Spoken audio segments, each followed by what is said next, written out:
બાબરાના ચમાડીમાં આડેધડ વીજ પોલ ઉભા કરવા સામે સ્થાનિકોમાં વિરોધ। ચમાડીના ખેડૂતો, સ્થાનિકો, મહિલાઓ પહોંચ્યા મામલતદાર કચેરીએ। શ્રીજર hitech private limited auto wind company સામે ચમાડીમાં શરૂ થયો વિરોધ।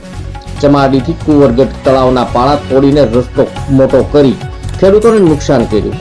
ચમાડીથી લોણકી જતા માર્ગ પર કંપની દ્વારા આડેધડ વીજ પોલ ઉભા કર્યા। સ્થાનિક ગ્રામ પંચાયતની મંજૂરી વિના આડેધડ કામ કરતી કંપની સામે આખું ગામ વિરોધમાં બાબરા પહોંચ્યું। મામલતદાર અને બાબરા પોલીસ ઇન્સ્પેક્ટરને પાઠવ્યું આવેદનપત્ર।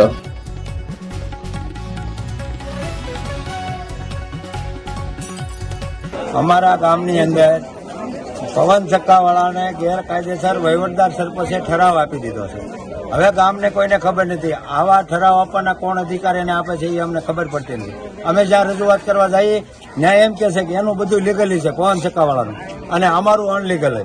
તો આ લીગલી કોનું છે કોનું અનલીગલી એનો અમને એક ન્યાય આપે અને જો આવા અધિકાર વહીવટદાર સરપંચને આપ્યા હોય ગામના અધિકાર આપી દેવાના કોઈ કંપનીને તો એ અમને એક સત્ય બતાવે। અમે જેને રજૂઆત કરી, ધારાસભ્યને રજૂઆત કરી, સંસદ સભ્યને રજૂઆત કરી એટલે એમ કે છે કે ભાઈ 30 ફૂટનો માર્ગ છે ને એક બાજુ ખોલી દેવા જો એની આગળ લીગલી છે। તો આ લીગલી ક્યાંથી આવી ગયું છે એ અમને એક બતાવે, ધારાસભ્ય આવીને બતાવે, સંસદ સભ્ય આવીને બતાવે કે એની પાસે લીગલી ક્યાંથી આવી ગયું છે। ગામ અમારું છે, સરપંચ અમારા ગામનો વહીવટદાર સરપંચ છે। જો એને આવા પાવર જો આપી દીધા હોય તો અમને જણાવે કે ભાઈ અહીંથી એને આ પાવર મળ્યો છે તો અમે આ મૂકીને વ્યા લઈએ। નકર અમને ન્યાય અપાવો, આ ન્યાય અમને નહીં મળે ત્યાં લગી અમે પીઆઈ સાહેબની કચેરીએ બેહવાનો છું। ગામ વતી હું એકલો બેહવાનો છું। બીજું અમે જ્યાં રજૂઆત કરવા જઈને એમ જ કે છે અધિકારી આગળ જાય તો અધિકારી એમ કે એનું લીગલ છે, નેતાને કઈ નેતા। હવે અમારે સહારો એક મીડિયાનો છે। જો મીડિયા અમારી હારે ભગવાન થઈને ઉભા રહે એટલે અમને વિજય મળે એ મને 100% વિશ્વાસ છે।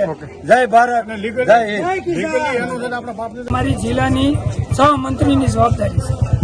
આ કંપની ના માણસો કામ કરવા જે ગામડે આવે છે હવે ન્યા એ કે કોક એમ કે ને કે છેટો ખોડ એટલે એમ કે અમે કલેક્ટરનો હુકમ લઈને આવ્યા તો અમને કલેક્ટરનો હુકમ અમને બતાવે, જે કંપનીનો કામ કરતો હોય એનું કાર્ડ બતાવે।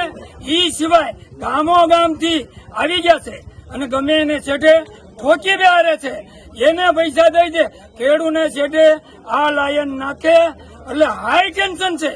એની નુકસાની થાય, કંપની વાળા પૈસા ચૂકવે છે, વસેટિયા ખાય છે, ગામ વેચી નાખે। ગામમાં કોઈ પણ જગ્યાએ સરકારી જમીનમાં ખોડવાના થાય કંપનીને તો ગામ સફા બોલાવવી પડે। એનું જે વળતર આવતું હોય એ ગામમાં વપરાવું જોઈએ। 5 જણા ભેગા થઈને વેચી લેશે અને ખેડૂત કઈ ફરિયાદી કરવા જાય તો એની હામી ફરિયાદી કરે। આ અમને રૂકાવટ કરવા તમારા બાપનું કામ છે એ રૂકાવટ કરવા આવ્યા।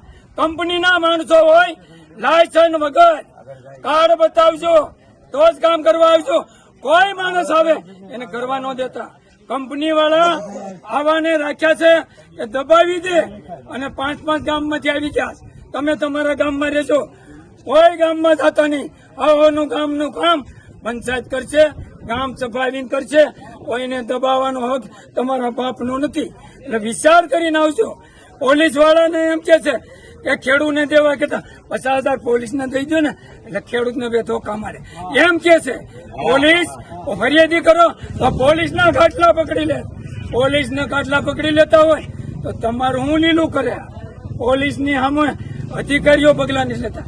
એસપી ને મારે કેવું કે પોલીસના ખાટલા પકડે ફરિયાદી કરે ને તો એસપી સાહેબ હવે અમારે પબ્લિકના રહીતને ક્યાં જવાનું, કોનો આશરો લેવાનો, અમારે શું કરવાનું કે ગમે એના ખેતરમાં ખોડી દે અને ઠોકી બેર એ ક્યાંય તમારું નથી તો ક્યાં તમારું છે એ એની પાસે હોય તો અમને બતાવે અહીંયા તમારું છે ને અહીં નથી। મારું ગામ જાદવભાઈ પ્રાગજીભાઈ વસ્ત્રપરા, સમાડી સહકારી મંડળીનો પ્રમુખ છું।